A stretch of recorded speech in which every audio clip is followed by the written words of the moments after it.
Guys ഇന്നാണെങ്കിലേ വലിയൊരു പണിയില്ലാത്ത ദിവസം കേട്ടോ. വലിയ പണിയില്ലാന്ന് പറഞ്ഞാൽ വേറെ ഒന്നല്ല കേട്ടോ. തലേന്ന് തന്നെ അപ്പത്തിനുള്ള മാവൊക്കെ ഞാൻ കൂട്ടി വെച്ചിട്ടുണ്ടേ. അപ്പോൾ ഇന്ന് രാവിലെ എണീക്കുമ്പോൾ ചുട്ടെടുത്താൽ മതി എന്നുള്ളൊരു പണി മാത്രമേ ഉള്ളേ. കറിക്കായിട്ട് വൻപയറാട്ടോ ഞാൻ ഉണ്ടാക്കുന്നത്. വൻപയറും ഞാൻ രാത്രി എന്നെ കുതിരാൻ വെച്ചിട്ടുണ്ടായിരുന്നുണ്ട്. അത് രണ്ടും രാവിലെ തന്നെ സെറ്റായിട്ടുണ്ട്. അപ്പോൾ ചായ കാച്ചാന്ന് ഓർത്തു.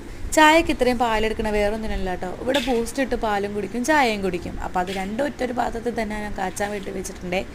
പിന്നെ കറിക്കായിട്ടുള്ള വൻപയർ ഞാൻ കുക്കറിലോട്ടാക്കിയിട്ട് വൻപയർ ഞാൻ അടുപ്പത്തേക്ക് വെക്കുന്നുണ്ട്. അപ്പോൾ അത് സെറ്റാവുമല്ലോ. അപ്പോഴാണ് ഉമ്മീൻ്റെ ഒരു വിളി വെട്ടത്. ഉമ്മീൻ്റെ വിളി എന്നിട്ടത് കകൻ്റെ കൂട്ടുകാരനും ഉമ്മി അപ്പുറത്ത് തന്നെയായിട്ട് താമസിക്കുന്നത്. ഉമ്മി പറഞ്ഞത് ആ മോളെ ഗ്രീൻ പീസ് അറിയുണ്ടെന്ന് പറഞ്ഞു. അപ്പോൾ ഞാൻ ഓർത്ത് അപ്പത്തിനുള്ള ഗ്രീൻ പീസ് ആക്കാം, ഉച്ചക്ക് പയറോക്കാന്ന് ഓർത്ത് ഗ്രീൻ പീസ് ആട്ടോ ഒന്ന് ഞാൻ കറിക്ക് കൂട്ടണത്. അപ്പോൾ അപ്പം ഞാൻ ഓരോന്നായി സെറ്റാക്കി എടുക്കുന്നുണ്ട്. ഇക്കാക്ക് എണീറ്റ് വന്നേം ചെയ്ത് അപ്പോൾ ചൂടോടെ ഇക്കാക്ക് അപ്പം കൊടുക്കാമല്ലോ.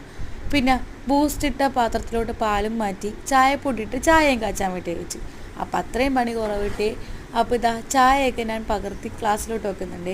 ഇക്കാക്ക് എണീക്കുമ്പോൾ ഇക്കാക്ക് ചൂടാക്കി കൊടുക്കാമെന്ന് ഓർത്തു. ഇക്കാക്ക് എണീറ്റിട്ടുണ്ടെന്നാലും ചൂടോട് കൊടുക്കാമെന്ന് ഓർത്തു. പിന്നെ പാലും ആക്കുന്നുണ്ട്. ഇക്കാക്കുള്ള ക്ലാസ്സിലോട്ട് പാലും ആക്കുന്നുണ്ട്. അപ്പോൾ അതിനെക്കൂട്ടൻ ഇന്ന് നേരത്തെ എണീറ്റിട്ടില്ല കേട്ടോ. അല്ലെങ്കിൽ എൻ്റെ കൂടെ തന്നെ എണീക്കും കേട്ടോ. എൻ്റെ കൂടെ എണീറ്റ് ഒരു പണി നടക്കില്ല കേട്ടോ. അവൾ ഇന്ന് വൈകിപ്പോയി എണീറ്റ്. അപ്പോൾ എന്താ അവൾക്കുള്ള പാൽ അപ്പം തന്നെ ഞാൻ കാച്ചി അവൾക്കുള്ള കുപ്പിയിലോട്ടാക്കിയിട്ടുണ്ട് കേട്ടോ. അപ്പോൾ അവളെ ഒന്ന് പുഞ്ഞാടിച്ചതിൻ്റെ പിന്നെ എൻ്റെ പണിയിലോട്ട് ഞാൻ കടന്നിട്ടോ. എല്ലാം തന്നെ ഇക്കാക്ക് വരുമ്പോൾ ഇന്ന് ഇക്കാക്ക് ജോലിക്ക് പോകാൻ പറ്റില്ല കേട്ടോ. അപ്പോൾ ടേബിളിലോട്ട് എല്ലാം ഞാൻ കൊണ്ടുവന്ന് വെച്ചിട്ടുണ്ട് കേട്ടോ. പാലും കറിയും അപ്പവും ഒക്കെ ഞാൻ ചായയും ഒക്കെ കൊണ്ടുവന്ന് വെച്ചിട്ടുണ്ട്. ഇക്കാക്കുള്ള പാത്രവും അപ്പവും ഒക്കെ ഞാൻ ഓരോന്നോരോന്നായി ഇട്ട് കൊടുക്കുന്നുണ്ട്. അപ്പോൾ ഇക്കാക്ക് വന്നിരിക്കുമ്പോൾ കഴിച്ചോളൂ കേട്ടോ.